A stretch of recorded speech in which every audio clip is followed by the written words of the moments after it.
je le reconnais plus. Jusqu'à maintenant, dès qu'il me voyait, il me souriait. On veut l'emmener en week-end dans la montagne et elle refuse, elle dit qu'elle est mieux avec ses camarades. Qu'est-ce qu'on a fait, docteur, pour mériter ça?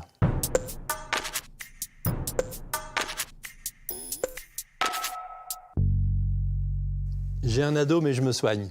La plainte quotidienne que j'entends de la part des parents, comme je les comprends, moi qui ai 4 adolescents. Qu'est-ce qu'on a fait, docteur, pour mériter ça?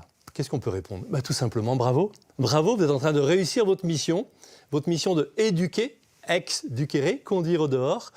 Si vous arrivez à faire que votre adolescent est mieux avec les autres qu'avec vous-même, c'est parfait, ne changez rien.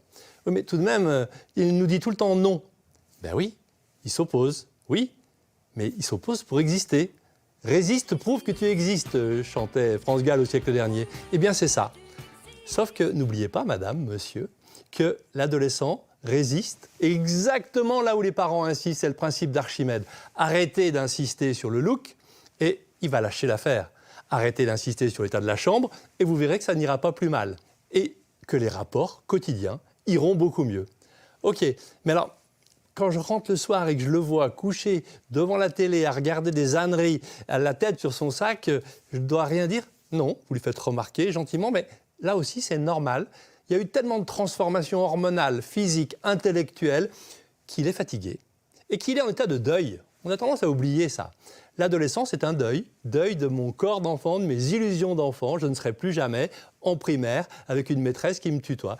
Donc je dois accepter que mon adolescent vit son deuil en position horizontale, la musique en perfusion, et on doit le laisser un peu tranquille à ce moment-là. Parce que c'est pas joyeux.